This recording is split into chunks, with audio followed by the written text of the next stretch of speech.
मतलब हिंदू धर्म में तो खास करके कि कुंडली मिला के ही शादी होती है, तो भी इतने डिवोर्स केसेस कैसे होते हैं? कुंडली एक्चुअली मिलाना कोई जानता ही नहीं। गुण सब कुछ नहीं होते हैं। बहुत बार क्या होता है कि लोग कहते हैं कि नाड़ी दोष, लेकिन नाड़ी दोष के कैंसिलेशंस होते हैं। एक वो भी तो कहते हैं कि लड़का मांगलिक है, लड़की मांगलिक है, इसका कितना इंपॉर्टेंस है? मंगल एक बहुत अच्छा और प्रधान ग्रह है, तो वो खराब ग्रह हो नहीं सकता। 75% जो ये लोग मानते हैं कि मैं मांगलिक हूँ, वो मांगलिक है नहीं। लोग कई बार शादी करना है, कुंडली मिलानी है, तो ऐप पर जाकर अपने डेट ऑफ बर्थ डाला, टाइमिंग डाला और कुंडली चार्ट पढ़ लेने का प्रयास करते हैं। आपने जो ये ऐप्स हैं कभी उनको ट्राई किया कि उनमें से कितने सही बता रहे हैं, नहीं बता? मुझे पता है कि कौन से ग्रह उस मंगल दोष को समाप्त कर रहे हैं, लेकिन ये ऐप को पता नहीं हो सकता।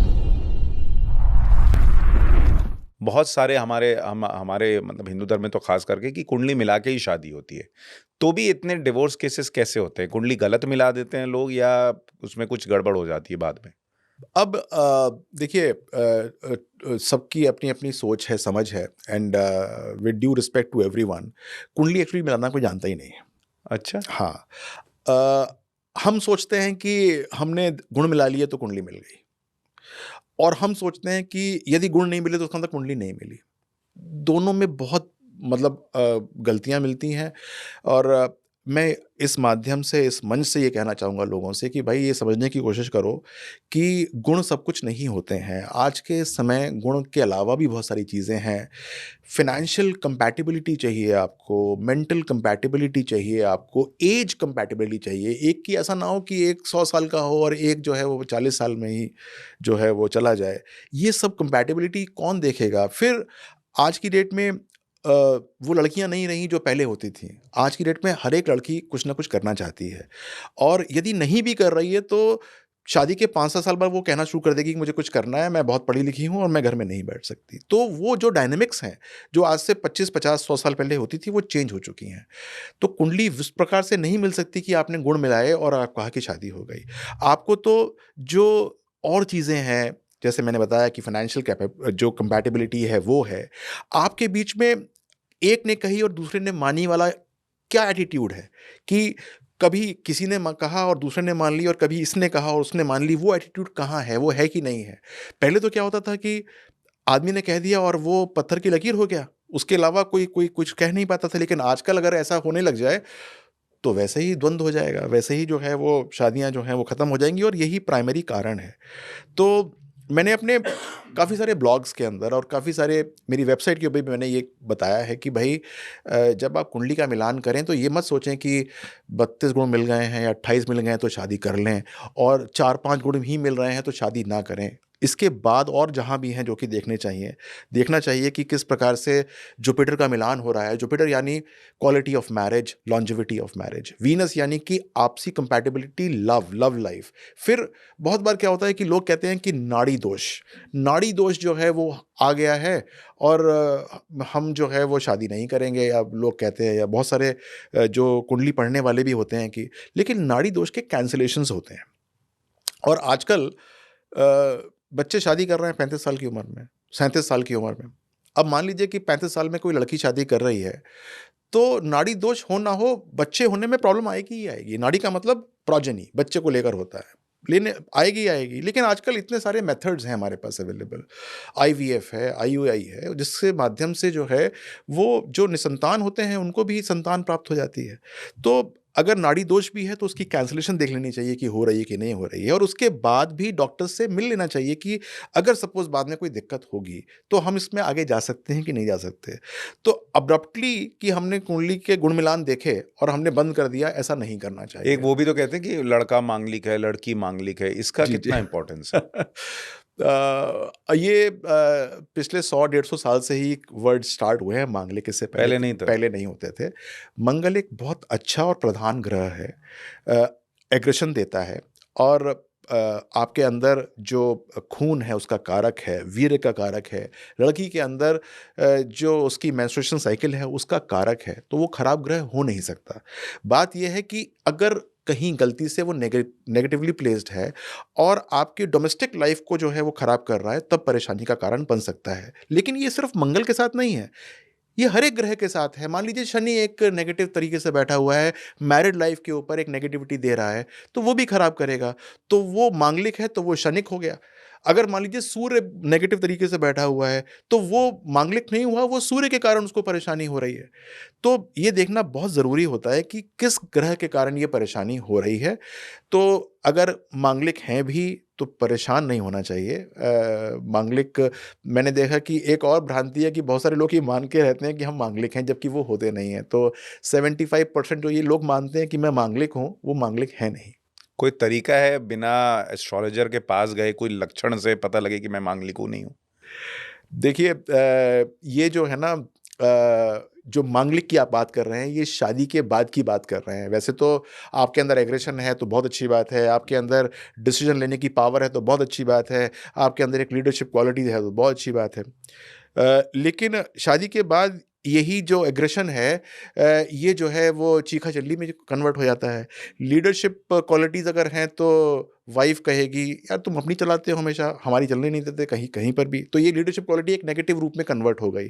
तो ये सब चीज़ें हॉरोस्कोप से देखी जाती हैं कि ये काउंटर बैलेंस हो रहा है कि नहीं हो रहा है।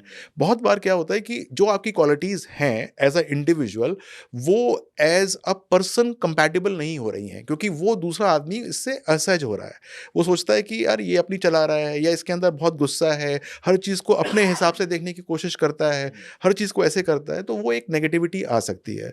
तो it has to be seen through the horoscope. इसके अंदर कोई थंब रूल से ना जाए मेरे ख्याल से। और ये जो लोग जेम्स पहनते हैं, मैं देख रहा हूँ आपने तो कुछ भी नहीं पहना हुआ है, गले में भी मैं जितना देख पा रहा हूँ आपने कुछ नहीं पहना है। तो जी। ये जो रत्न होते हैं, इनका कोई इम्पोर्टेंस है? क्या ये ग्रह दोष खत्म करते हैं, नहीं करते हैं? देखिए, पहली बात तो कोई ग्रह दोष नहीं होता। दोष तो कोई भी खत्म नहीं कर सकता। एलिवेशन होता है कि हम एलिवेट करना है कि नहीं करना है।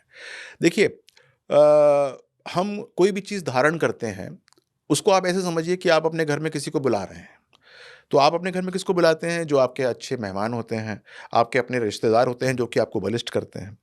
तो हम रत्नों को भी वैसे ही पहनते हैं जो कि हमारे लिए अच्छे होते हैं, लेकिन थोड़े-से दबे होते हैं या फिर उनके अंदर उतना बल नहीं होता है, तो उनको बलिष्ठ करने के लिए हम धारण करते हैं। अगर आपके सारे के सारे ग्रह जो कि आपके सपोर्ट में हैं, वो बलिष्ठ हैं तो कुछ पहनने की ज़रूरत नहीं है। तो आपके बलिष्ठ ग्रह, आपने इसलिए नहीं पहना है। मैं नॉर्मली पहनता नहीं हूँ, क्योंकि मेरे जो मुझे जिनको बल दे रखा है, वो ऑलरेडी बलिष्ठ हैं, तो पहनने की ज़रूरत नहीं है। कभी किसी दशा के अंदर वो निर्बल होंगे, तो मैं उस दशा के में उसको धारण करने की चेष्टा करूँगा। अभी सारे के सारे अपने पूर्ण बल के साथ चल रहे हैं। हमको ये ज़रूर देखना चाहिए कि बहुत बार क्या होता है कि जो मैंने देखा है नॉर्मली कि लोग कुंडली के अंदर कोई नीच का है या कोई जो है अमित्र राशि के अंदर बैठा हुआ है तो उसने उसका पहन लिया, जबकि वो उसके लिए नेगेटिव है, तो उसको हमको बलिष्ठ करने की ज़रूरत थोड़ी ना है। अगर कोई नेगेटिव ग्रह है आपके लिए, अगर वो कुंडली में खराब है या हल्का दिखाई दे रहा है, तो उसको बलिष्ठ करने की आवश्यकता नहीं है। तो पहनना भी जो है वो बहुत सोच समझ के चाहिए। ऐसा नहीं है कुछ भी पहन लिया, कैसे भी पहन लिया, और उसके फल जो हैं नेगेटिव भी मिल सकते हैं। विनय जी, एक चीज़ जो आजकल बड़ी समस्या भी है कि लोगों के पास इंटरनेट है। बहुत सारे एस्ट्रोलॉजिकल प्रेडिक्शन करने वाले ऐप्स आ गए हैं। लोग कई बार शादी करना है, कुंडली मिलानी है, तो ऐप पर जाकर अपने डेट ऑफ बर्थ डाला, टाइमिंग डाला और कुंडली चार्ट पढ़ लेने का प्रयास करते हैं। क्या ये तरीका ठीक है? और ये कितना घातक हो सकता है अगर आप गूगल करके और चीज़ों को देख रहे हैं कि ये स्टोन पहन लूँ या ये कर लूँ? देखिए, मैं तो ये कहूँगा कि ये जो तरीका है वो तब तक ही ठीक है जब तक आप सीरियस नहीं हैं। अगर आप किसी को मना करने वाले हैं लेकिन आपको वो अच्छा लगता है, तो फिर आपको ज़रूर किसी से पूछना चाहिए, या किसी को हाँ कहने वाले हैं, तब ज़रूर पूछना चाहिए। आपने जो भी मैच किया किसी भी ऐप से, या आप करिए, उसमें कोई रोक नहीं है। लेकिन जब आप कोई डिसीज़न लेने वाले हैं, ईदर रिजेक्शन और एक्सेप्टेंस, तो आपको ज़रूर कोई एक्सपर्ट से पूछना चाहिए, अन्यथा आपका डिसीज़न गलत हो सकता आपने जो ये ऐप्स हैं, कभी उनको ट्राई किया कि उनमें से कितने सही बता रहे हैं, नहीं बता रहे है। ऐप तो मेरी भी है। ऐप तो मेरी भी है। तो मैंने आपको बताया ना कि अ, जैसे कि आप कोई भी चीज़ डालिए तो ऐप जो होती है, जो उसके पास नॉलेज है, जितना आपने उसको नॉलेज दे रखी है, उसके हिसाब से उस वो बताना शुरू करेगी। लेकिन जो इंट्यूटिव नॉलेज है, वो उसके पास नहीं होती है नॉर्मली। तो वो नॉलेज या फिर वो चीज़ें जो कि परिहार करती हैं, परिहार का मतलब उसको काट देती हैं, समाप्त कर देती हैं, वो नॉलेज उसके पास नहीं होती है। मुझे पता है कि अगर कोई मंगल है, किसी के ऊपर मंगल भारी है, वो मंगला है मान लीजिए, मुझे पता है कि कौन से ग्रह उस मंगल दोष को समाप्त कर रहे हैं, लेकिन ये ऐप को पता नहीं हो सकता।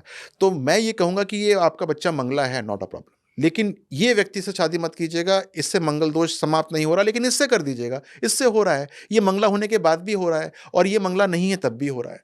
तो ये देखना बड़ा इम्पोर्टेंट है कि अगर आप ये दोनों चीज़ें ऐप पे डालेंगे तो वहाँ पर जो रिज़ल्ट आएगा वो कांस्टेंट आएगा। लेकिन अगर सपोज़ एक ह्यूमन इंटरफ़ेस होगा तो आपको एक बेटर रिज़ल्ट मिल सकता है, यदि उसके पास इसका ज्ञान है तो। यानी मोटे तौर पर कह सकते हैं कि ऐप जो है वो आपको इनिशियल एक रीडिंग दे सकता है इनिशियल दे और सकता है। उसके बाद आपको एक्सपर्ट के पास जाकर ज़रूर समझना चाहिए, अगर आप उस चीज़ को लेकर सीरियस हैं कि भाई ये जो बता रहा है वो ठीक है या नहीं है, या इसमें मुझे इसी तरह से आगे जाना चाहिए जैसे या नहीं जाना जैसे आप एक मॉल में जाइए और मॉल में आप आपको लगा कि ये शर्ट यार बहुत अच्छी टंगी है। अंदर देखते हैं जाकर इसको। जब आप वो शर्ट उतरवाते हैं तो आप देखते हैं यार ये तो ठीक ही नहीं थी और आप कोई और शर्ट जो कि आपने देखी भी नहीं होती, उसको लेकर आ जाते हैं। तो जो अट्रैक्शन हो रहा है, वो ही है सिर्फ़ ऐप कि एक बार आपने देख लिया, लेकिन जब आप कोई डिसीज़न ले रहे हैं तो you have to actually consult expert.